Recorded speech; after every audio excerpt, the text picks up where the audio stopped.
It is. Yep. All the meeting, public hearing session, roll call. Patrick Hackett. Here. Chad Longbones. Here. Jim McMonigal. Christy Arlinghouse. Vince Albanese. Here. Bob Mueller. Here. Okay, next item is presentation of local development area number 1. Mr. Parsons. Mr. Parsons, please.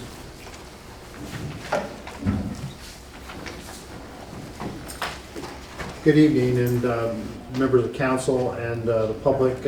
I'm Jim Parsons with the law firm Keating, Muth and Kleekamp, and the first part of this is really just a public hearing relative to the creation of the development area number 1, which is about 134 acres of mostly, almost substantially undeveloped parcels. There are a few existing parcels within structures within the development area, but substantially undeveloped. It includes a significant part of a current subdivision that has not yet been developed, as well as some potential areas that would be available for future residential development.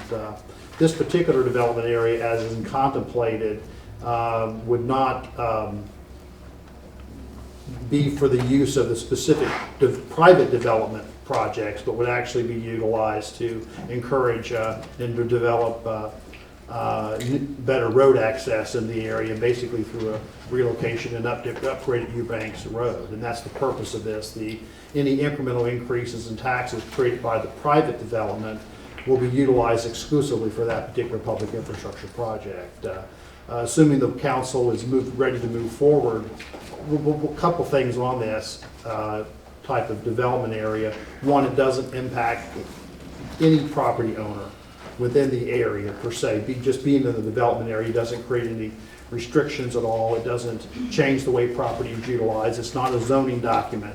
It simply means that the properties within that district, as they develop and increase their tax base, that you're basically deciding to use a portion of that increase in taxes for specific projects as identified in the local development area agreement. But as far as a property owner within the district, they never know whether they're in or not. It doesn't change any the way property is taxed whatsoever.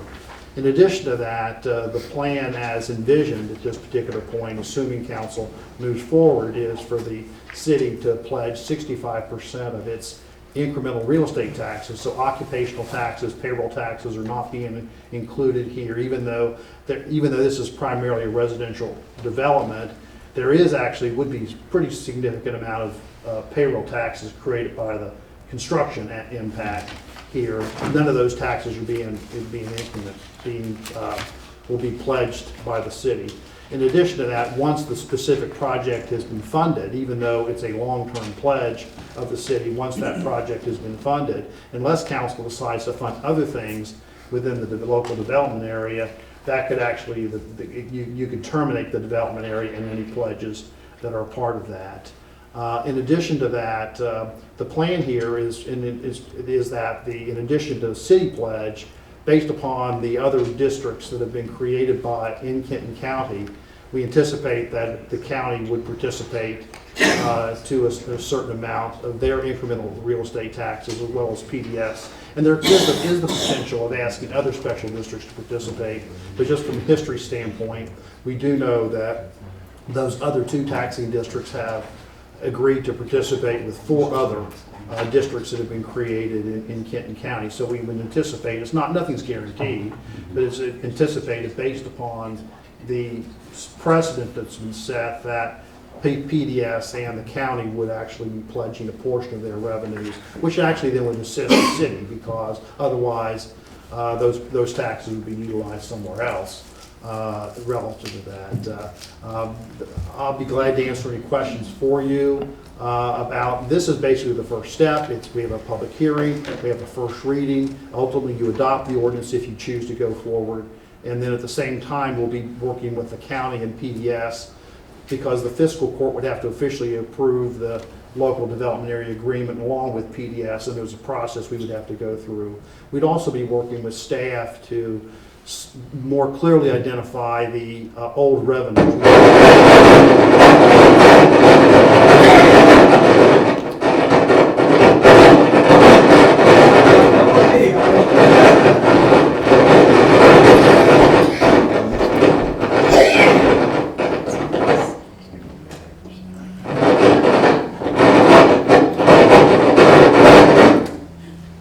know why it's unplugged. Okay, I turned off. Now you the might. mic. Yeah. I touched nothing.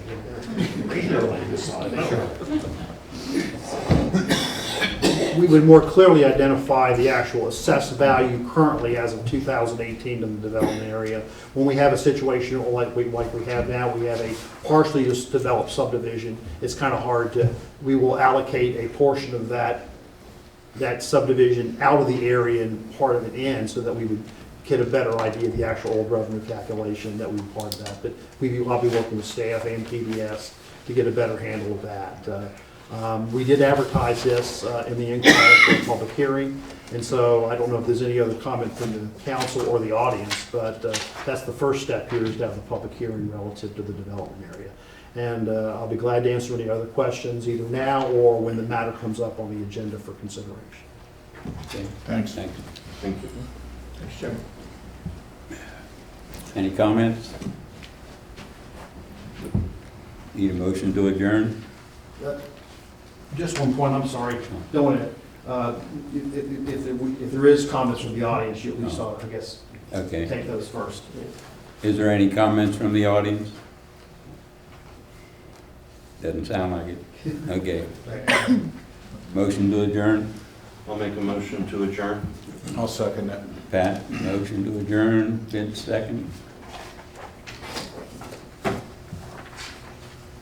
All in favor? Aye. Meeting's adjourned.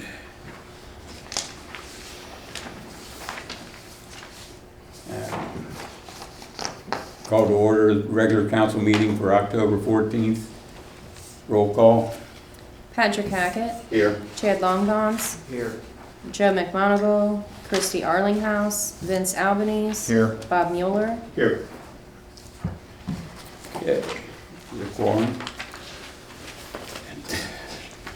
Approval of the minutes, September 9th, public hearing. MRA minutes. Make a motion to approve the Missile Road 8. Pat's made a motion. Second. Bob second. Roll call. Chad Longbons, Yes. Vince Albanese. Yes. Bob Mueller. Yes. Patrick Hackett. Yes. Okay. September 9th, 2019, public hearing, 2019 tax rates minutes. I'll make a motion, we accept that. I'll second. Vince and Pat, roll call. Vince Albanese. Yes. Bob Mueller. Yes. Patrick Hackett. Yes. Chad Longbons. Yes. Again, September 9th, 2019, council minutes. Make a motion, accept it. Vince, I'll second it. Pat second. Patrick Hackett. Yes. Chad Longbons. Yes. Vince Albanese. Yes. Bob Mueller. Yes. September 23rd, 2019, special meeting minutes. I'll make a motion, accept it. And I'll second it. Vince and Pat. Patrick Hackett. Yes. Chad Longbons. Yes. Vince Albanese. Yes. Bob Mueller. Yes. Okay. Next item is fire authority report. Jeff? Good evening. I'm pretty confident that the run numbers went out, but I will go over them again. Ambulance calls, 71 through September, 768 year-to-date, that's up 44 from last year. Fire calls are 43 for September, 44 year-to-date, and that is up 19 from last year. The burn ban remains in effect for Kenton County. We have not had significant enough rain for the judge to reverse the ban. So, same as before, no fire pits, no No backyard burning. no backyard burning. The radio project, I don't know if everybody's been made aware, but it's been delayed until the leaves are back on the trees in the spring or in the early summer. So we're looking at least May or June. The good news is we have not paid for the radios yet, and the warranty doesn't start until the radio system's turned on. Have they So- started testing at all?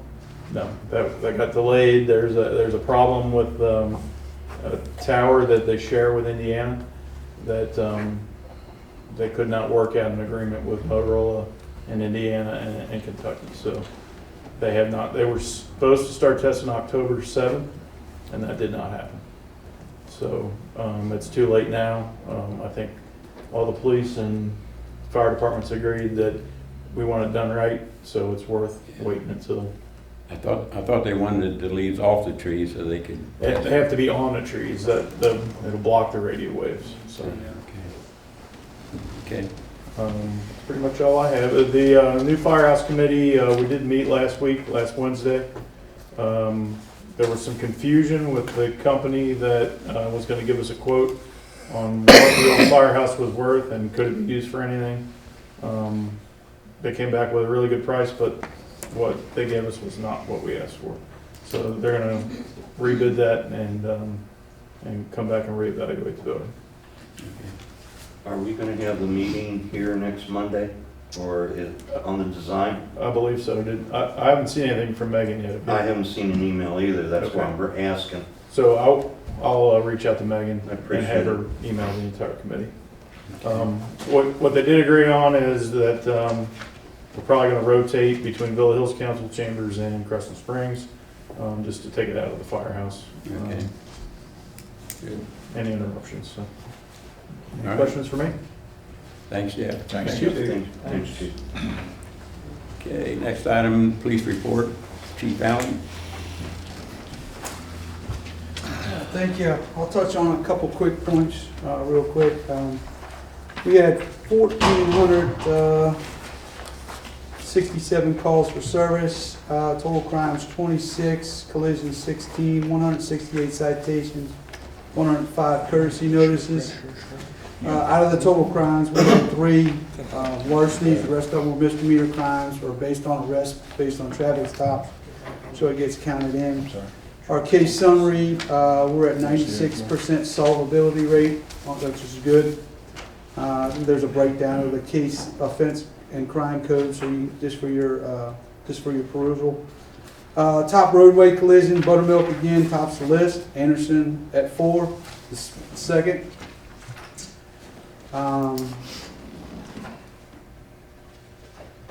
And out of our crimes last month, the one that kind of stands out for you guys would be strangulation first. That was an arrest. It was out of a domestic. That gentleman has been put in jail and is awaiting trial. We had 128 total hours of overtime, which included FOT, which is Federal Overtime Grant, Music Fest, 9/11 Memorial, Hero Night, and shift coverage. The K-9 reports on the back, you'll just note that the 4th page where it says incident summary, that's the K-9 usage. K-9's been very busy this week getting drugs off the street. We did hit a house on Meadowwood that we've been looking at. We are proceeding with the eviction and prosecution of that subject that was moving some drugs. So we are hitting the drug areas. It takes a little time to get into them, but we will clean them out. I guarantee that. I make that promise to you and the citizens of Crescent Springs. Is there any questions on any of that? What is going on with the state and 75 going on up here? Are they running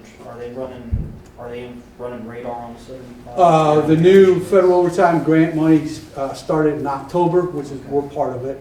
And they are going to do a year-long blitz on the 75 corridor because this is one of the top top areas that are bad. And they just did one today. I think they went till 6. Last time they had 100 and... They ended up with a total of 281 citations. 281 citations. On October 1st. And that's a combination of different jurisdictions all up and down, including the state police also. So those are going to continue for quite some time. We're not in it. We weren't invited in it for some reason, but because our grant is a little different. But we're going to start our stuff here, work our portion of the expressway. So that will continue because they're going to slow people down there. Because the slower the traffic, we have right there at Fort Mitchell, it's one of the worst traffic areas around for accidents. It's where all the trucks hit, and that and the Cutting Hill. So we're going to hit it hard. So unfortunately, that's the only way to get people to realize it. So I think they did a bunch today, but I don't remember. I don't know what their citations were today. So, any questions? I have one other question. Sir. Did you ever get the sign in, that mobile speed sign? Have not got it in yet. It's Okay. been delayed for some reason, and I'm still looking into that. Appreciate it. I will tell you on that, we have run stealth studies for you.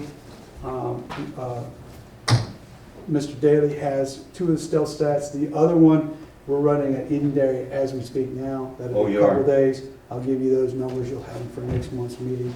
Okay. And on a personal note, I would like to thank Mayor Hartfeld, Mike Daly, Mr. Rip Berger. I took some time away. Sergeant Hall filled in admirably for me. My daughter's last year of high school soccer, and my wife had cancer, so they allowed me some time to be with my family, and I appreciate it. Yeah, it's good. Thank you very much. Thank you, Thanks, Chief. Chief. Okay. Public Works, Dewey. We got the bathrooms finished up at the park, the concrete's been poured in the front. We had the music fest and it went well. We ordered 8 new Christmas wreaths for the poles out on Buttermilk and 2 large wreaths for the front city building. We received those, we'll be putting them up this year to replace the old ones. Our next project is getting the poles up for the speed signs, so we'll be doing that this week, getting the holes marked, and so we get them drilled, put up. We're going up tomorrow to get the bucket truck, they have the bucket truck Good. finished, so we're going to have to get it tomorrow, make sure everything works on it when they get there, and show them what they did. We bought a new tent to replace the old tent we had at the park because it was in bad shape, so we have a new one now. We also received 4 more new propane heaters that we use for the events, Christmas and that, and working on the trucks right now, getting them serviced, repaired, and ready for winter. That's all I have. Thanks, Dewey. Thanks, Dewey. Next item, City Administrator Report, Mike. Thank you, Mayor and council members. I have 3 items I just wanted to talk on. First item is the new LED city signs. Recently, we accepted a proposal for 2 new LED signs with Wilson Electronic Displays out of Dayton, Ohio. The signs at Old Buttermilk Pike and here at the city building will be replaced. April received 3 proposals for 3 options that the staff reviewed. The proposals outline costs for different pixel pitch and pixel matrix options. And kudos to April, she did a great job researching and completing this project, so thank you very much. Thanks, April. On the Amsterdam Road Sidewalk Project, this is just kind of a summary from the September caucus meeting presentation. On your report, you'll see on the back an attached draft from Joe Shriver, the Kenton County Administrator.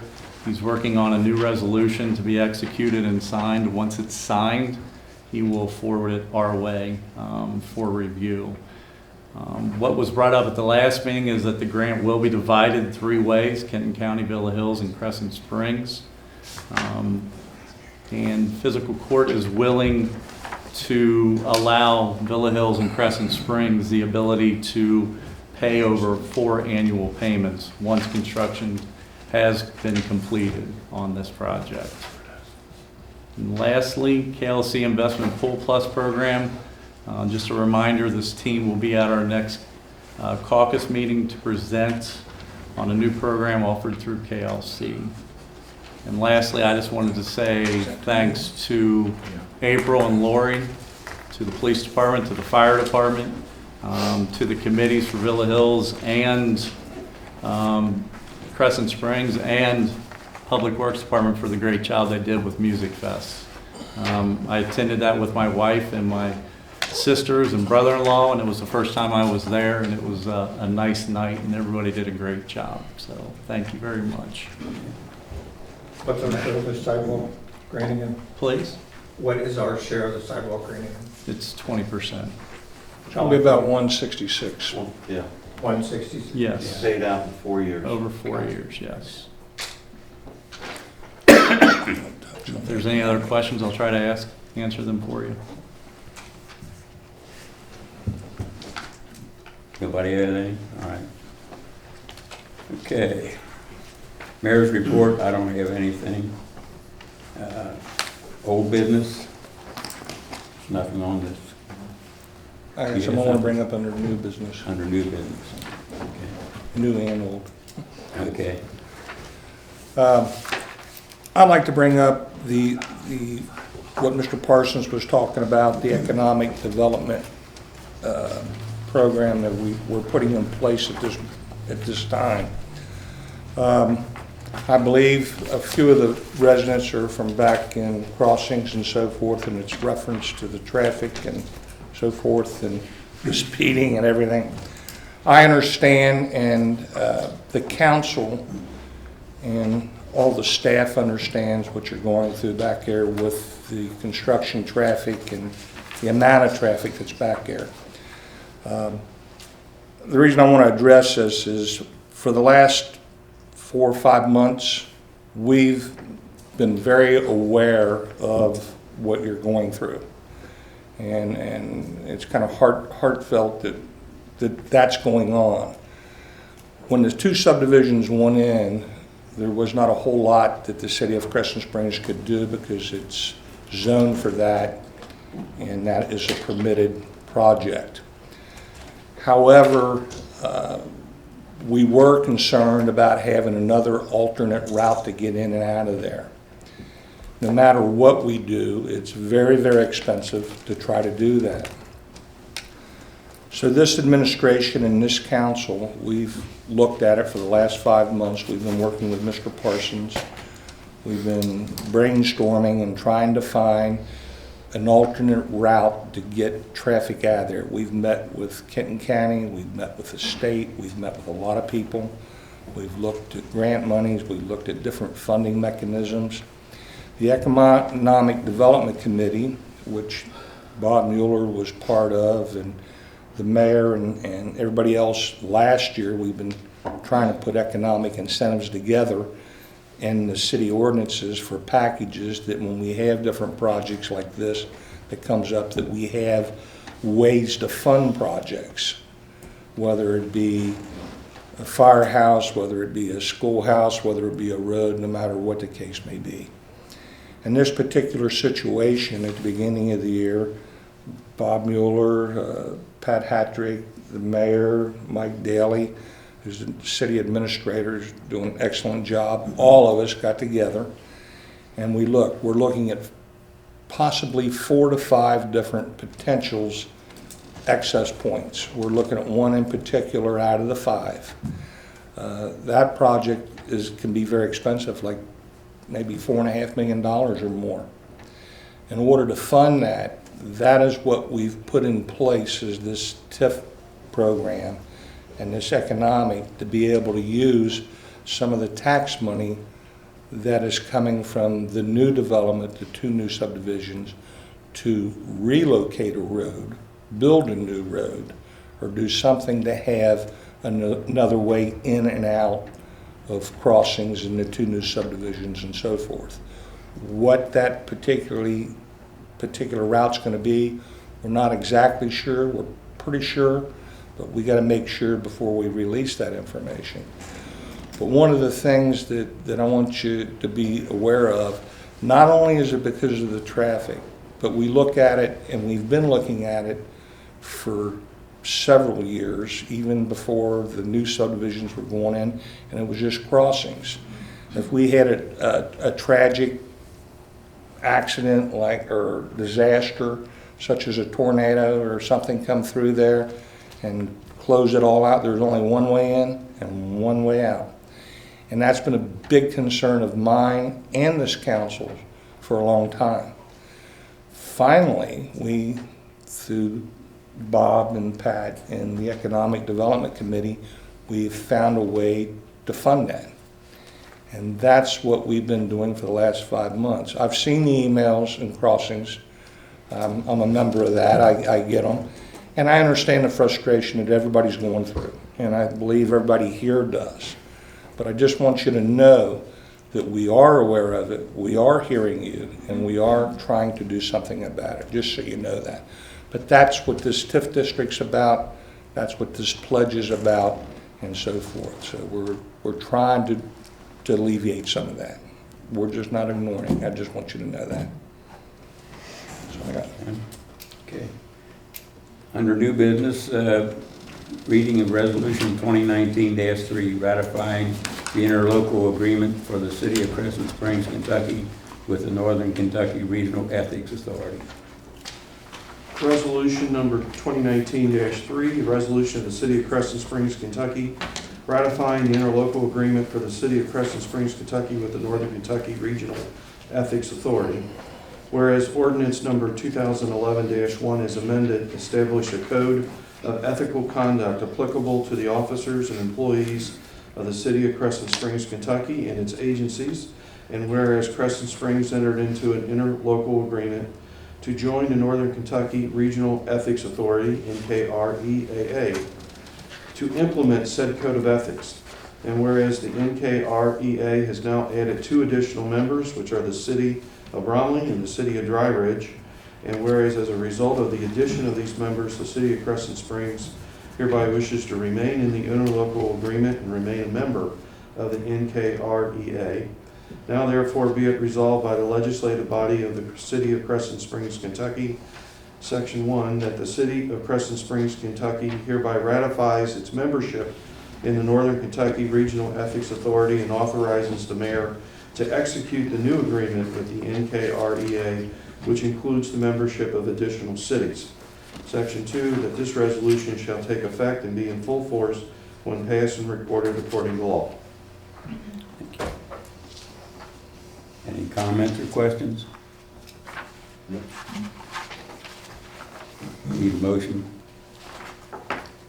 I'll make a motion to accept. Vince made a motion. I'll second it. Pat second. Patrick Hackett, Yes. Chad Longbonds, Yes. Vince Albanese, Yes. Bob Mueller, Yes. Passes unanimously. Next item is reading of municipal order 2019-9, amending designation of committees of the City of Crescent Springs, Kentucky. Municipal Order 2019-9, a municipal order of the City of Crescent Springs, Kentucky, amending designation of committees of the City of Crescent Springs, Kentucky. Be it ordered by the mayor and the legislative body of the City of Crescent Springs, Kentucky as follows. Section 1, Municipal Order 2018-14 is hereby amended. Is hereby amended to remove Vince Albanese from the PDS Planning Council. Municipal Order 2814 is further amended to reflect that Joel McGonigal shall serve on the PDS Planning Council. Municipal Order 2018-5 is hereby amended to delete George Ripberger from the Villa Hills Safety Committee and to add Michael Daly to said committee. Municipal Order 2019-8 is hereby amended to add George Ripberger to the Economic Development Committee. In addition, Municipal Order 2019-8 is amended to add Michael Daly to the, quote, new Firehouse Committee, unquote, joint committee with Villa Hills. Section 2, the committee appointments herein approved and or made shall be for the year 2019 for the purpose of advising council in the operation of its legislative duties. Official action on behalf of the city can only be taken by city council as a whole. Nothing in this municipal order changes other sections of the municipal orders as stated above unless so specifically stated. Neither respective committees nor individual committee members may act on behalf of the city without council approval. Okay. Any questions or comments? Call for a motion. Make a motion to pass municipal order 2019-9. I second. Pat second. Chad. Patrick second. Hackett, Yes. Chad Longbonds, Yes. Vince Albanese, Yes. Bob Mueller, Yes. Passes unanimously. First reading of ordinance 2019-11, establishing a local development area for economic development purposes within the City of Crescent Springs, to be known as the Eubank Development Area. Ordinance number 2019-11, an ordinance establishing a local development area for economic development purposes within the City of Crescent Springs, Kentucky, to be known as Local Development Area Number 1, the Local Development Area. Approving a local development area agreement among the city, the county of Kenton, Kentucky, Planning and Development Services of Kenton County and the Office of the City Administrator, establishing an incremental tax special fund for payment of redevelopment assistance, designating the Office of City Administrator as the agency responsible for oversight, administration, and implementation of the local development area, and authorizing the mayor and other officials to take such other appropriate actions as are necessary or required in connection with the establishment of the local development area. Whereas the City of Crescent Springs, Kentucky, the city, pursuant to KRS 65.7041 to 65.7083, as it may be amended, the act is authorized to, among other things, 1, establish a local development area or development area to encourage investment and development in the city. 2, enter into agreements in connection with the establishment of a development area or local development area. 3, establish a special fund for deposit of incremental revenues resulting from the development of a local development area or development area. And 4, designate an agency to oversee, administer, and implement projects within a local development area or development area. And whereas the city desires to establish a local development area as defined in the act to encourage investment and development within such local development area and to pledge a portion of the incremental revenues as defined in the act and herein generated from the development of such local development area to the payment of redevelopment assistance and/or financing costs within such local development area. And whereas the city has identified a contiguous tract of land, a substantially undeveloped land consisting of not more than 1,000 acres within the city, specifically described in Exhibit A hereto. And whereas the city has determined to establish the local development area as a local development area pursuant to the act to encourage investment and development within the local development area.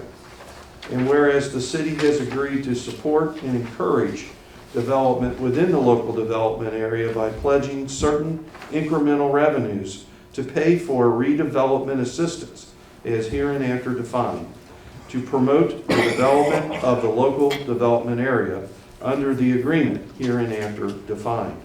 And whereas the city pursuant to the act held a public hearing on October 14, 2019, after giving proper notice concerning the city's intention to establish the local development area.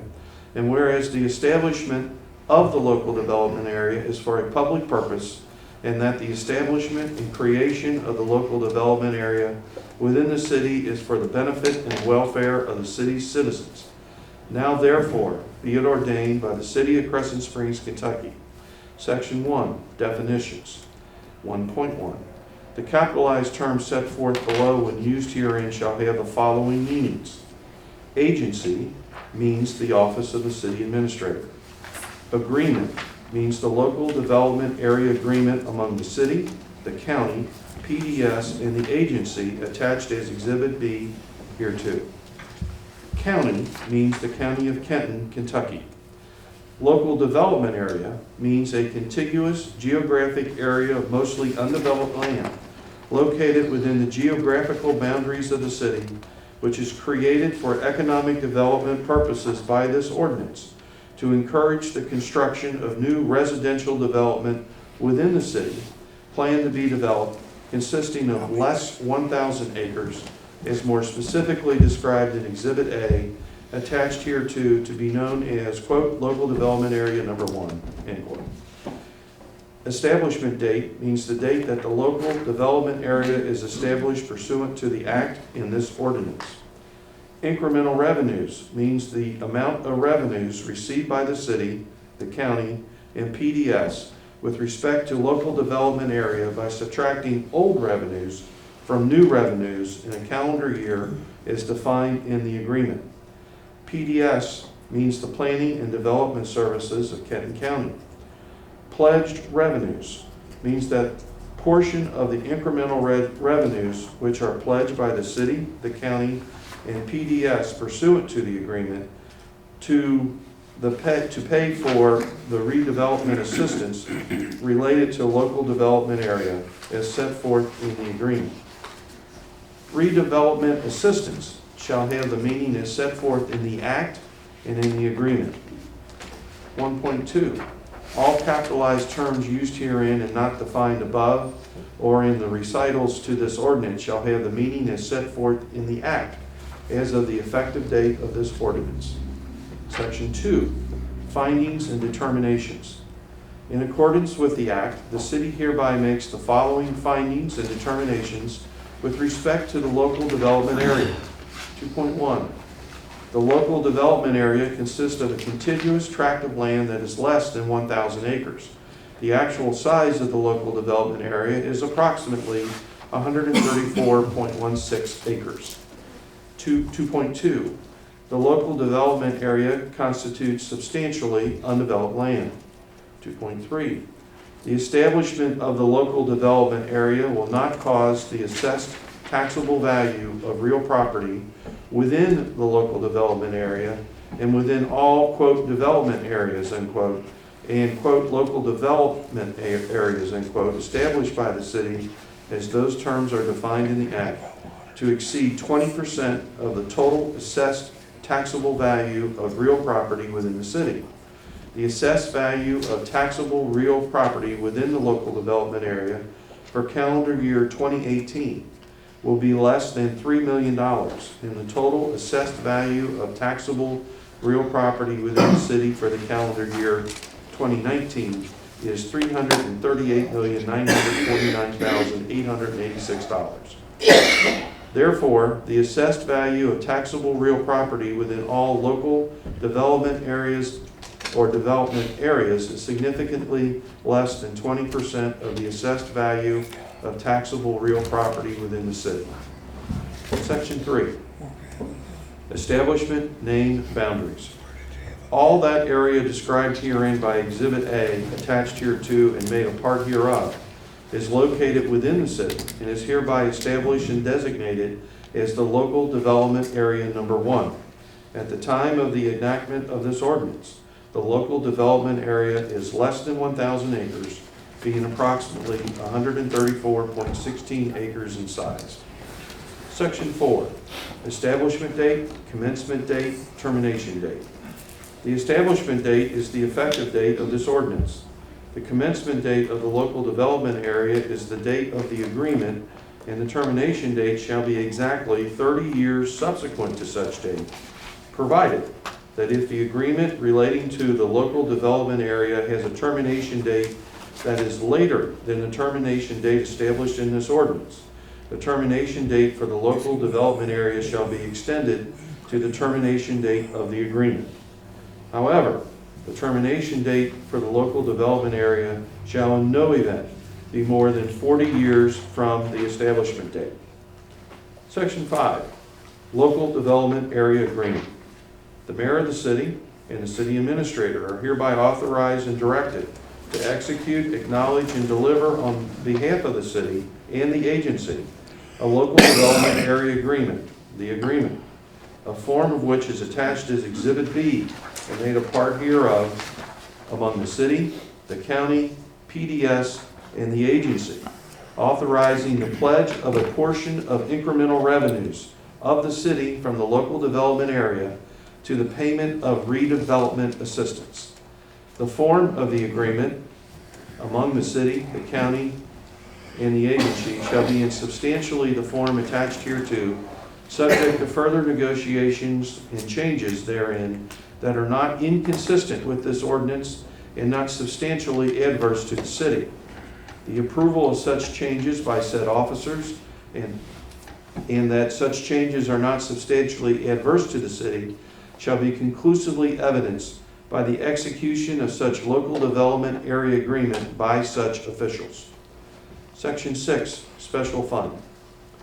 There is hereby established a special fund of the city to be known as the Local Development Area Number 1 Tax Increment Fund, into which the city covenants to deposit and in which the city officials are hereby authorized and directed to deposit all pledged revenues. The city and agency shall maintain the special fund unencumbered, except for the purposes set forth in Section 7 hereof. Funds deposited in the special fund shall be dispersed in accordance with the act, this ordinance, and the agreement, and related documents to pay redevelopment assistance within the local development area. Section 7, use of pledged revenues. Pledged revenues shall be deposited by the city into the special fund created under Section 6 hereof, and shall be used solely to pay for redevelopment assistance in accordance with the agreement, as the same may be amended from time to time. Section 8, periodic accounting/analysis. Any entity other than the city that receives financial assistance pursuant to the provisions of this ordinance, whether in the form of a grant or loan guarantees, shall make a periodic accounting to the governing body of the city in accordance with the act and the documents conforming such grant, loan, or loan guarantee. The governing body of the city shall be required to review and analyze the progress of the development activity in the local development area on an annual basis. Such review and analysis shall at a minimum include a review of the progress in meeting the stated goals of the local development area. The mayor and other officials of the city shall report to the governing board of the city during such reviews, and shall, when necessary, invite developers to participate in the review process to report on the progress of their developments within the local development area. Section 9, designation of oversight agency. Pursuant to the act, the city hereby designates the office of the city administrator as the agency for purposes of oversight, administration, and review responsibility of this local development area ordinance, the agreement, and local development area established hereby. The agency shall act on behalf of the city in administering the local development area, the agreement, and other related agreements with respect to the development of the local development area. Section 10, severability. The provisions of this ordinance are hereby declared to be severable, and if any section, phrase, or provision shall for any reason be declared invalid, such document or invalidity shall not affect the validity of the remainder of this ordinance. Section 11, repeal of conflicting orders and ordinances. All prior resolutions, municipal orders, or ordinances, or parts of any resolution, municipal order, or ordinance in conflict herewith are hereby repealed. Section 12, effective date. This ordinance shall be in full force and effect from and after its passage, attestation, recordation, and publication of a summary hereof pursuant to KRS Chapter 424. Given the first reading approval at a duly convened meeting of the City Council of the City of Crescent Springs held on the 14th day of October 2019. And members of council should have a copy of the map attached as Exhibit A, and the proposed agreement, which is many pages, which I am not going to read tonight. Mike, would you just, I'm sorry, I didn't catch it all. Would you read it just one more time for us? Allow me to drink this first. That's longer than normal. Any questions or comments? Nope. Had it memorized. That's not. Okay, next. Thank you. Thanks, Jim. Thanks, Jim. Thank you. Mayor, I got a question. The next reading on this will be at the regular November meeting? No, I thought we were going on 10/28 before the caucus meeting. Right. Special meeting. Yes. Okay. Just want to make sure. Actually, we need a kind of a 30-day window, so maybe I didn't clear that up, but I think it should be on November's meeting, so unless there's a problem with that, so. I think there will be, because George needs to do something, and Mike, before he leaves for Florida Yeah. with a developer. We'll talk.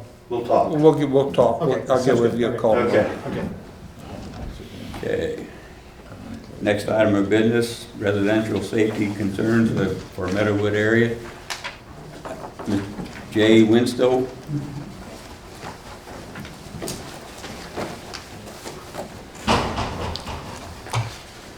Thank you for your time, I appreciate it. The first thing I'd like to do is read a letter on behalf of Sally Thielen, who is unable to be here tonight. Her son plays soccer on the Covington Catholic soccer team. They're in the regional tournament. So, it's from Sally Thielen.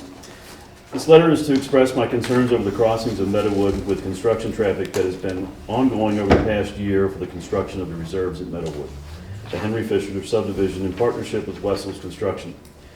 As a resident, the sheer volume of large, heavy equipment vehicles has been astounding. As early as 6 a.m., you can hear them rumbling through the quiet neighborhood and often into early evening. By now, I know you've heard of the general disregard for the stop signs and other vehicles on the road, so I won't belabor that point. Only to add that I am very fine with the local police department camping out to watch them on their downtime. Thank you. As residents, none of us should be breaking the traffic laws, so hopefully there will continue to be some monitoring. I know many of my neighbors have described dirty roads, chunks of mud, debris from the vehicles leaving the job site, and general disregard for our nice, clean neighborhood of crossings. It's not beyond your scope as community leaders to ask them to wash down their vehicles before leaving a job site and to keep the dust and debris down to a minimum. I might add that if you don't know Sally Thielen, she's the spokesperson for Duke Energy, so I'm sure they are called upon to do that. Other companies that do construction projects are often asked and comply with such requests to keep surrounding communities happy. I cannot understand why there hasn't been any other entrance-exit pattern for this construction project, and to think there will be more phases to endure. My hope is you will seriously consider requiring Fisher or Wessel's Construction to come up with alternative options rather than continuing through our neighborhood that has been inconvenienced enough already. I tried to contact Fisher directly, and to tell you the response I received was less than adequate was an understatement.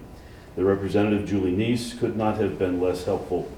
If you can believe this, she suggested there was only one way in and out of the neighborhood, which I told her was untrue.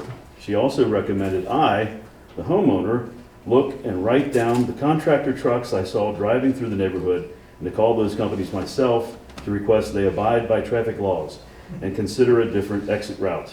Then, Julie, why do you exist? That, in and of itself, was nearly enough to send me over the edge. I asked her if her company had anyone that was in a community liaison type of role or community relations that we could voice our opinion to, and she said no. When I told her the neighborhood blog, the Facebook page, which I think you referred to before, and it's George, right? Right. Yeah, thanks. Was picking up steam on social media, she said that they didn't have a social media team to monitor things like this. I find that hard to believe given they operate in several states. Anyhow, that is what led me to writing this note to ask for your help. As a citizen for the past 20 years in the Meadowwood subdivision, please be open to listening to our concerns. We've been patient for the past year. Please act on our behalf and ask them to find an alternate path in and out to avoid the additional large construction traffic from our neighborhood. I can't imagine what might happen if there were a major crisis that would require rapid exit from the area once all the houses get built, or even currently. Please consider asking the developer to offer some alternatives for us. Thank you in advance for your time and consideration in this matter. Sally Thielen, 653 Westerly Drive. And I'd like to introduce one of our neighbors, Jeanette Kiley. She lives on the corner of Crossings and Meadowwood. Thank you. I am Jeanette Kiley, and as Jay mentioned, I see it all.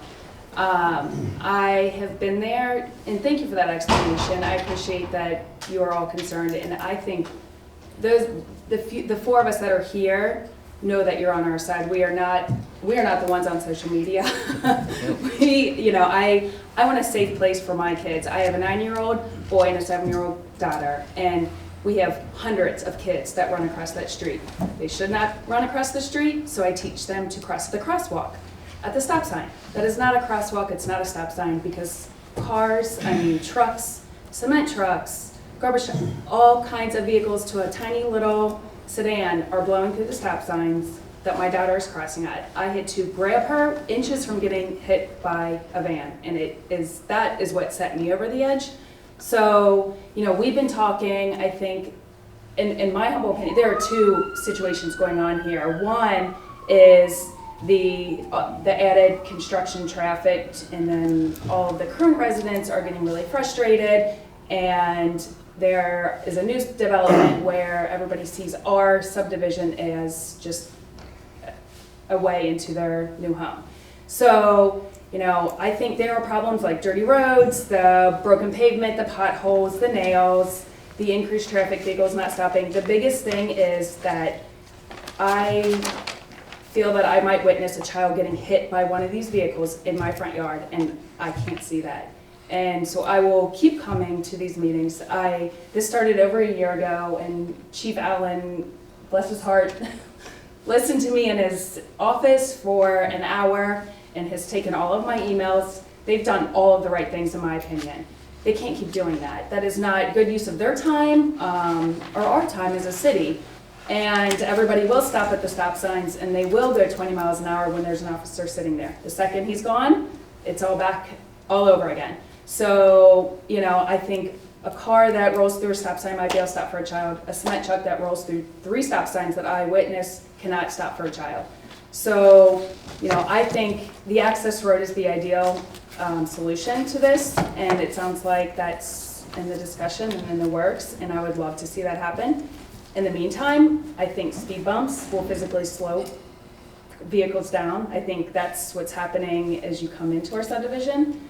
I think making the stop signs a visible crosswalk where it's painted, it's, you know, the roadway's painted. I've seen in Hyde Park, and Devou Park has they're like yield signs that, I don't know if anybody's seen that, they stick in the front in the middle of the road, and I think it's just a visual that makes people slow down. So those are some solutions that I would suggest to the city council to, you know, get behind and help us in the short-term solution before an access road does get put in, because I don't know what that timeline looks like. I have heard this for over a year that an access road is going in, and, you know. If I can address that, it's going to be several years. I'm not going to sit here and lie to you. It's not a short-term, it's not a quick solution. What you're describing, I've heard all before. I've been here for a long, long time in this city. And what you just described is the same thing that I heard from the Meadowwood residents when your subdivision was built. Your subdivision was built, it was the same identical thing. And now you're getting the result of the 2 new subdivisions. I'm not saying that's the answer to the problem, because it's not. I, you know, could agree with maybe the crosswalks in certain different locations. I was a former policeman, so I know what you're talking about. I really, personally, I disagree with the speed humps. And the reason being is because all they do is speed from one to the other one. You do not put speed humps in to control speed. I believe the police chief will tell you that. It takes traffic enforcement. And as you see, when we do traffic enforcement, then they complain because their residents are getting written. So it's a situation, there's a no win-win to it, except that what you do in the meantime, while we're trying to get a road put in, is you ask the police chief to enforce that. We go back to Villa Hills and we ask them if the lighter construction trucks can come down Sierra Drive and come in off Rogers Road. There's a bridge down there. The bridge is not a real great bridge. It's not in great condition. So maybe some of the traffic, the lighter trucks, can be diverted that way. Chief, if you could talk to Craig about that, and Mike, you know, that's one possibility that can happen. And then as far as the crosswalks, I think that the Public Works Department and the city administrator and myself could go out and look at the different streets where we could possibly put one. We are trying to get speed signs that we could put up to help with that, but there's no simple solution to the problem. We're aware of it, and we're going to address it in any way we can. But I would recommend against the speed humps, me personally. It's up to the Public Works and the mayor and so forth. They're costly, and all they do, I had complaints from the people that lived across from them for the thump, thump, thump, thump every morning people's trying to sleep, the cars are going over them, the people complaining for a year and a half. You remember that, Bob? It's really a bad situation. Now, we might be able to put in temporary speed, I won't call them speed humps, but they're speed control devices that go across the street that are like a speed hump, but they're temporary. And we might be able to put a couple of those in, a lot more reasonable than putting the speed humps in that are not a permanent thing. And maybe that'll help. But I'm sure we'll look at that situation and see what we can do. And I appreciate those suggestions because I see the same thing that from my stop sign to the next, I have no idea how vehicles are going 30, 35 miles an hour from, that's what they're doing. They're speeding up from one stop sign to another. And that's why my thought process was that a speed hump physically slows them down. There's different things that we can do, Yeah. but keep in mind, it's not all just a construction traffic. It's Absolutely. residents too, you know that. I am the first to. And as far as that, we do have an ordinance and it is enforceable, and I will get with the chief on it about mud and debris on the roadway. But when you're in construction, if you look from that side of it, that's gonna happen. The thing is, we have to get them to clean it up right away, and we'll try to do a better job at that. Don't we have a ordinance on the books that construction, you can't start until 8 o'clock? No.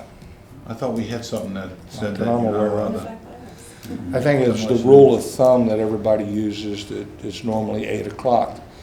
And you being in construction, you know how different cities have that And rule. you don't have to say that. Yeah, I know. You started at 8, but there's some people, they're supposed to start. Than they used to. Yeah. I think, Well, to can't we avoid have a the rule police. like that? You can, yeah, but they can claim their grandfathered in because they were doing the construction and the subdivisions prior to the ordinance. I don't The know. best thing to do is just go talk to them. Okay. And we can do that. But I do think it's a good idea that we put that ordinance in the books, in the zoning, Okay. and so forth, but, you Because I know. know from South Carolina how restrictive they are Right. on construction. Oh, And yes, at they're 6 very p.m. on restrictive. Friday, there's nothing until Monday until 8. You know, we get weekend, we Weekends. get Friday at 5 o'clock, 40, No weekend work, 40 cement nothing. trucks, dirt trucks. Right. And that's when all the kids are playing outside. It's frightening, Yeah. to say the least. And like I said, you know, it's everybody's problem, and some of the, they're gonna have to divert some of the kids to the backyard, the smaller ones, and it's terrible it has to be that way, but these people in Meadowood went through the same identical thing. You're going through it. The new subdivision that just went in, when they do the second one, they're gonna go through the same thing. So you have the same problems everywhere. But we'll try to reroute, like I said, the traffic. We'll take some of the lighter trucks and maybe try to go through Villa Hills. We'll look at the speed. We'll call them bumps, but that's not what they are. But we'll look at those. Yeah, I like that. And I'll pass it on to the construction people that, hey, 8 o'clock. And then the city administrator, I'm sure Mike, look into an ordinance to change, to start them after 8 o'clock. But I won't necessarily think we'll be able to enforce that. Mike, would we? You're the legal expert. I'm a walking encyclopedia, but I don't know the answer to that question. Okay. Off the top But of my head. anyway, But we'll have an answer next week. we'll I will look get an into answer it. to that, yes. And we'll do everything that we can do. But we know where you're coming from. And we don't want to see anybody get hurt either. But they have done a good job. Chief Allen, he's But when they go been out nothing but there, great. I went up and said thanks to the one officer that was there. I am by no means that person. You can camp out. I've offered my driveway. but when they go out, they can't take any survivors. They've got whoever's violating the law, it's fair I game. told him, ticket everybody. You know. That's where we're getting some pushback from people that are rolling through the stop signs, where Kentucky law says complete stop means complete stop. And, so it does affect residents. And it should. And I mean, I'm first to say that there are a lot of residents going through the stop signs too, and I want that stopped. And I think that part has stopped. You know, the concern is the new set of construction vehicles that are gonna come through, or a new set of residents in the new part that have a disregard for the stop signs. So it's like, all right, next week we gotta get back at it again. And Well, it won't only just apply to them, but it'll apply to us when we build a road or do a road or whatever we do, end up doing. We'll have construction trucks and vehicles there, so it's a never-ending Yeah. battle. yeah. May I ask the council a question on this Sure. topic? Do you guys, as a council, meet with the developers regularly, like a monthly or quarterly status meeting of the development? PDS has meetings with them all the time. Okay. Planning Development Services, we as a council, or the council doesn't, or the So state. something that I think that may help is, I'm in construction myself and a service company, so we document from a safety standpoint all near misses, safety observations. I mean, every construction company has their own ideal, but safety's always top priority. I think that it would be something, you know, maybe it's not how we've got different types of enforcement, and it's all great, but maybe if we just sit down with the developer and say, hey, you know, over the last month, here's the safety observations that our citizens are seeing. You know, we had a concrete truck who was hired by part of your development, almost have an incident at this, you know, at this intersection. We have talked to the developer, I personally have talked to him about it, and he was supposed to talk to the builder. In this situation, you got a developer, you got a builder, and then you got about 500 different subs. Subcontractors. And you ask them to communicate, it may get to one or two, but then it just kind of goes by the wayside. But we will remind them, but we do talk to the developer all the time, and we'll mention it. But you know how that goes, they'll go to Fisher. We're listing all the commercial developers or you know, big buildings that you can't have that kind of record Yeah, to do the big jobs. I don't know why they wouldn't want to be aware of that. yeah. But we'll make them aware. We'll talk to the developer, and if we can get into Henry Fisher, like we did, we should be able to. We'll mention it to them too. Chief, you have anything you want to say on that? If I may, I Yes, just want- please. We have addressed this issue. We have talked to the foreman at the job site several times. We've notified him 4 times that we are going to start citing the trucks, start citing the vehicles that are violating the rules. The problem is I got pushback because they want me just to cite the construction trucks. I can tell you if I do that, I will get sued, the city will get sued, and it will not be pretty. So if I go back there, and I was trying to do it where we would issue out citations and or warnings, but I got so much pushback, I said, fine, we'll write nothing but citations. And I can say about 65 to 70% of the violations were residents, not construction trucks. And when I went and talked to the foreman, they started complying. So the residents, your neighbors, are part of the problem. In fact, I sat up there today, if you notice my gray car was up there, I made 3 stops this afternoon. All of them lived back there. All of them didn't stop at the stop sign in front of your house. I know. That's the problem. And here's the thing, when we issued out the citations, you have stop bars there. Stop bars by state law says you have to stop at that stop bar. We didn't issue any citations for rolling past it. If we really wanted to work citations, everybody rolled past that stop bar would have been cited. We didn't. We stopped only vehicles that rolled through the stop sign. So we're going to continue to work on it. We backed off a little bit. I have seen some compliance. The issue with the speeding, I did a stealth stat study, which is a box I put up there. It tells me over how many hours, what was the average speed of the vehicles. The average speed was 22 miles an hour on Meadowwood, which is well within the range. It's a 20 mile an hour road, it's a hill. That's pretty good. The one by the speed bump? Or Just down from the speed bump. So I was catching them coming down the hill to the speed hump and then going from crossings to the box. I sat out there today with a laser radar. I got nothing higher than 24, and I was sitting just up from your house. So it's not a speeding issue. I know it looks like they are, but they're given so many miles over the speed limit. If I go to court with 1 mile over the speed limit, the judges will throw me out. They will. That's basically what it is. And they should. But we are watching the speed, but it's not a speeding issue, it's more of a stop sign issue. And there was a bunch of little kids out playing today. I was watching it. Like I said, I got 3 stops. All 3 live back there. So it's your neighbors. It's not so much, I know the construction traffic's a pain. It's a pain for everybody. It is what it is though. The problem with Villa Hills is we have that bridge, the 20-ton limit on the bridge, so some of those trucks can't go that way. Because once they damage the bridge, it's like a $4 million fix. And then we lose it, and we lose the road. So we're trying to curb it as much as possible, and we'll continue to do it. And we've, like I said, I've listened to all the emails I've gotten, all the issues.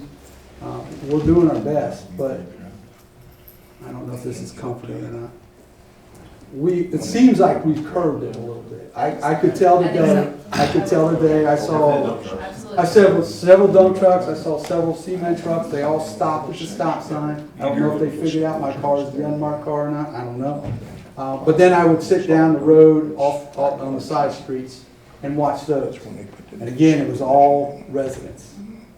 And like they said, we've got hammered over whatever that blog is over there. They've just creamed us. That was like 3 people. I know, but it gets there. No, and I So we'll continue to do it. I mean, we've worked on it, we'll continue to work on it.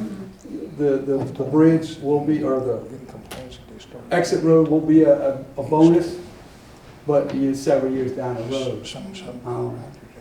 We've backed off because I have other areas I have to go take care of. I can't just sit there. But for 2 weeks straight, we sat there and I said, cite everything in violation, and we did. 29, I think it was 27 citations, 26 citations, 8 warnings. I mean, it's the best we can do. Speed humps, I do agree. It's not a speeding issue, it's a stop sign issue. I know it looks that way, but I can show you the data. I can show you the data that it's not a speeding issue. I know it looks like it, and there might be some cars that do it. And we will cite those cars, I promise you that. But it's more of a stop sign issue, not stopping it. You have 3 stop signs from the construction area to your house. They should be stopping completely, all 3 of the stop signs. We'll continue to monitor those, especially when the kids are out after school. We'll hammer it. And I think that should alleviate a lot of the issues. Because when the news got out, we were citing people, everybody started minding their P's and Q's. So we're going to do it again. I just ain't going to tell you when.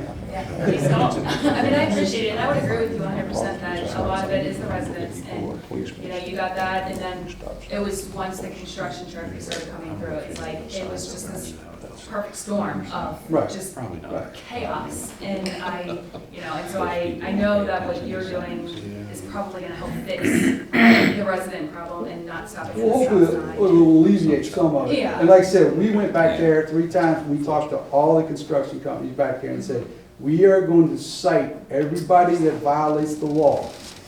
And then we cited about 15 of them, and then all of a sudden the word got out. And that's what we'll continue to do. The speed humps, like I said, I don't know if there's a speed hump issue. I think the crosswalk idea, that is, I think, a better use of the funds. And let's see where the speed goes. We'll keep monitoring the speed. I got a box that I can put out there. Once I get my speed trailer, whenever that comes, I can put it over there. We can put it out on the street. And then, again, we can watch the speed. But I think it's more of a stop sign issue than it is a speed issue. After he determines, and he works the stop signs a while, if we determine by his stealth radar that we do have a speed problem, there is a temporary speed hump we can get that are made of rubber that can go across the street that are relatively inexpensive and they're movable.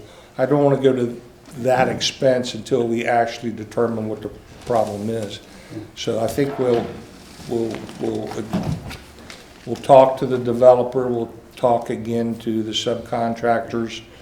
We'll try to get the lighter trucks to go the other way, and with his continued efforts, I think, we'll hopefully see it slow down just a little bit. But like I said, it's it's just a short-term solution, because it's going to creep back up again and again, because they're building back there. And unfortunately, what we have planned will be a long-term solution, but it's going to take a while to get it in place. But we're looking at it not only we're not doing it just for the construction traffic. We're doing it for when the residents get in there, they have another way to get in and out. Sierra Drives has another way to get in and out. Crossings Drives has another way to get in and out. So we're looking at the long term, but we understand what you're going through. Just let us continue to work on it. Let's take baby steps on this, instead of just let's take baby steps, and we'll monitor it. I'll talk with Rip, I'll talk with Lou and Mike Daly, and we'll start ramping it up. And we may go to speed bumps if we see that. But let us try to approach it this way, and using the crosswalk idea, and let us try to do that. And if the speed creeps up, then we'll look at the speed things. Well, we'll hammer it. We'll continue hammering it, but I will tell you, your neighbors will get cited. I can't. If I do construction only, we'll get sued in court, and we'll lose. You can't do that. It's against the law. Since it was brought up that I was in the construction trades, yeah. But I've been in neighborhoods where, they put stop signs in between the intersections to slow people down. What about doing that? Those, by Kentucky law and by national certification, those are unenforceable. You can only put stop signs at intersections to control traffic that way. You cannot put them in the middle of the block. If you do, it's unenforceable. I could write them, and the courts will throw them out. You don't use stop signs to control. Yeah, you can't do that. It's against the law. It's against the regulations to do that. They want us to do it a couple places in Villa Hills, and I have to tell them the same thing. We can't enforce it. It's unenforceable. So it's a false sense of security. Is what So next time I can run them signs, and I don't have to worry. No, not the ones at the corner. Not the ones at the corner. But I would ask. Say your typical contractor, you're gonna run them signs. I would ask though. I'm running the one. I would ask you. You seem like a nice lady. Don't step out in front of cars, please. I saw that in the email and I cringed. I'm like, I could see something bad happening to you. Please don't do that. I'll handle it. I promise you I'll fix it, but do not do that for me, please. Because that's the last thing I want to do is come. The van that almost killed my daughter? I know. I was going to do it. Don't, because the last thing I want to do is come and you stepped out in front of a vehicle that didn't stop, and then, I don't want to do it. Let me handle it. I'll promise you I'll fix it. I promise you, in my 29 years of policing, I will fix this. I promise you that. If I may add to Chief Allen and George, some of the comments they made, and also we appreciate you guys being here. We do appreciate your input and your concerns. And I don't know if I could get a copy of that letter, sir. I'd like to put it in my file just to have it. That was a very well-written letter. But originally, when I asked Chief Allen, we had a meeting, and I asked him to set up the study. And originally, my main reason was because we are looking at alternative routes, because obviously there's only one way in and one way out, like George has said. One of the things I was wanting to see is the amount of cars that obviously are coming in and out. And, Chief Allen set this up for about 24 hours, and there was about 1,472 cars in that time frame. So that's the reason initially why we are looking for those numbers for our research and our project idea of another alternative route as far as a road project goes. What was that time frame? It was 24 hours. During the week or the weekend? It's during the week. During the week. Yeah, it was a work day. I made sure it's on a work day, because that's going to be our major traffic, is the work day. And George has brought up ideas, and we're looking at 4 to 5 other ideas for alternative routes. With that said, Chief Allen has been doing some more studies for the city. Obviously, we're taking that in and reading over it and looking at it. But we do understand your concerns, especially with that amount of traffic that's coming and going. So that'll be, close to 5,000 cars. when phase 2 and 3 happened. And there's still no access road. And that's why we're wanting to gather these numbers to, put with our research, obviously, because you're right, when phase 1 is finished, you're gonna have an increase, phase 2, phase 3. There is a realization that there is gonna be 4,000 to 5,000 car trips a day. We're gonna have to put another access out. It's just pure reality. But it takes I wouldn't say a long process, but there is a process of going through this because the city is bearing probably 65% of the costs. A year ago, it would have been 100%. So we are looking hard and working as fast as we can. And not only that, just to throw this out there, just so you realize it, Buttermilk Pike is just overloaded right now. And they have the sanctuary coming in from Villa Hills. We have these 2 new subdivisions. There's development going all the time. The traffic problems that we've talked with the state, and we've talked with county officials, is it a regional problem. The traffic is an overload. When we put another road in, we're just dumping it somewhere else. There has to be, major changes and locate and other routes put in and other ways to use it. They just can't keep using the same thing. If we put another route in, an alternate route to get traffic off Sierra Drive and these 2 new subdivisions and crossings, we're hoping that people realize that they go Buttermilk, they're just going to get jammed up at the traffic light right here, and they'll start using that route. But it's not just because of the 2 subdivisions, it's because of the traffic period is really, really bad in this area, and it continues to develop. And unfortunately, when developers have different areas that are in there, they don't have to address those type of issues, the major traffic things. The routes. KDOT, their hands are tied. They've cut back. They used to do 60, 70 construction projects. They're down to like 30 a year now. They're at half of their staff. It's just cut back. You see a lot of work going out there. And they were talking earlier about the traffic enforcement, that this is a bad area. Well, if they just keep doing construction, they don't have to worry about it, because nobody can go nowhere. And that's exactly what they're doing out there. But as the projects get completed, that's why they took October. They're starting to do enforcement there, and we have to do enforcement here. It's just a problem everywhere. Unfortunately, we want to reduce it as much as possible where there's children, and that's what we're looking at. I'll tell you a little story about speed humps. It came up at the Kenton County Mayor's Group. There's various cities that have them, and there's pros and cons on them. From some people want them, some residents don't want them. And in this one city, this speed bump was put up in front of, they found out who the woman was complaining it wanted a speed bump. So every morning at 6 o'clock when they came by there, hit the speed bump, they'd blow their horn. So I just, because some neighbors probably won't like it, some will. We actually had a neighbor move because they could not take the noise of the cars going over them on crossings. They actually moved, sold their house and moved. What about something less severe? What about something less severe, like what they have in Edgewood on, I guess it's Edgewood Road, maybe?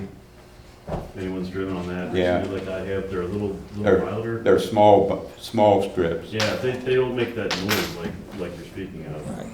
The ones that But they're effective. yeah, if we get to the point where we take a real good look at that, there's some that they make that are low enough that you don't, they're made of rubber and they're temporary. You can put them there for 6-7 months, then move them and take them out. If you have another area that's a problem, you can do it. We don't want to get into the business of doing that, but in a situation where there's a construction problem like we're having, you know, it may work. I work in NK, Is so I've seen them over there. Yeah, as a last resort, though, I really think as a last resort, we've got to try all our options. I do have a personal account, if I may indulge. I know we're Go running ahead. long, and I'll be brief, but I appreciate your time. So I put a lot of time into this, and I did it for my daughter, so I appreciate your time. My name's Jay Winstel, and my wife Denise and I and our two daughters, Caroline and Grace, we live in the crossings of Meadowood in a house built by Fisher Homes in 2001. We're one of their customers. You know, at that time, Eubanks farmland was still available, as evidenced by the llamas roaming in the neighborhood occasionally. So we knew that future development was a possibility. When I first heard the news of the reserves, I thought, hey, well, this won't be so bad. You know, increase the value of our homes. Even during the initial infrastructure phase, we tolerated the flatbed semis hauling the earth-moving equipment, and empty dump trucks entering and ones that were full leaving the neighborhood, and concrete and asphalt trucks to build streets and so on. The dump trucks and the concrete trucks then continued once the actual homes began popping up, and the flatbeds now hauled trusses and bricks. Add to that the subcontractors and their trucks. Traffic was getting pretty heavy in our usually quiet neighborhood. During our recent stretch of drought conditions, there was not only the dirt and gravel on the streets, but dust accumulating on parked cars. I wish I would have taken a picture of the one before it got moved, and our homes. Add to that the air pollution of the diesel engines, and the noise pollution of the construction itself of the trucks, whose brakes usually squeak when they use them and don't blow through a stop sign, or the occasional and unnecessary engine brakes, which are always fun to hear at 7 o'clock in the morning. Add to that the usual traffic of the neighborhood, personal vehicles, school buses twice a day, FedEx, UPS, Amazon Prime, UP, you know, the mail trucks, landscaping crews, you get the picture. We already have a high level of traffic in our community, which was established tonight, especially during traditional rush hours of the day. You've heard the numbers. One of those drivers is our younger daughter, Grace, who turned 17 years old over the summer. And hasn't been driving all that long, but regardless of her experience, I've ridden with her a lot, taught her how to drive. Her record spotless. She is very courteous and careful when she's behind the wheel in her little 2007 Camry that actually belonged to my late aunt, so it's kind of a cool thing she's driving. Which leads me to the primary reason why I'm here tonight, why I wanted to present this very briefly at the end of the meeting. One day while Grace was driving home from NDA, where she's a senior and an honor student, a dump truck driver ran her off the road on Crossings Drive. She said, "Dad," and I quote, "Dad, he looked right at me," as if daring her to get out of his way. She was scared to death. At that time, there were so many dump trucks parading in and out of the neighborhood, it would have been impossible for her to identify this truck or to get the license plate name or number off of it. I didn't want to just complain about this incident to people, to make them aware. I wanted to take action. When your daughter almost gets run over by a dump truck, you tend to do that as a father. And I wanted to get this information to people who would do something about it. So I called Fisher Homes, I called the Villa Hills Police Department, and I called our city clerk, April. So my exchange of voicemails with Julie at Fisher Homes, we've kind of already gone over this with Sally's letter, was pretty much a waste of time. I mentioned in my message to her that I was going to call the Villa Hills Police Department. In her return message to me, she said she would talk to the site superintendent, all 33 seconds of her message. I could play it back to you, I have it on my cell phone. She's going to talk with the superintendent and recommended that I call the Villa Hills Police Department. What a great idea. Glad I left that on the message to you. She also said it would be helpful to get the name of the side of the truck the next time. I said, yeah, that's exactly what a scared to death 17-year-old's going to do when they get run off the road. My second call was to the Villa Hills Police Department, and it got results. I had a great conversation with the officer that answered the call, and almost immediately the patrols were beefed up. I even passed one of these citations being issued. The truck driver asked, "Am I going to get a ticket?" And the officer replied, "Everybody's getting tickets today, sir." The third call, again, was to April, where here at our city building, and she was not only extremely helpful, she actually did what she said she was going to do, and that was to speak with you, Lou, and see if we could put this extremely important safety issue on the agenda for tonight's meeting. And April then followed up with another call to let me know our issue is going to be discussed tonight, and for that I thank you, both, all of you. Which leads me to the other critical reason for my presence here tonight, and that's to ask this council to take action to somehow put pressure on Wessels Company and Fisher Homes to construct a construction vehicles only access route to the remainder of the reserve sites that are under construction. I don't know the leverage or legal recourse that we might have, but I'm calling on you, our elected officials, to represent us and fight the good fight for your constituents. And for that, I thank you again. Thank you. Thank you. And Mike, I will have Sally email her letter to you. That'd be great. Okay. Any other comments? Anybody? Okay. All right.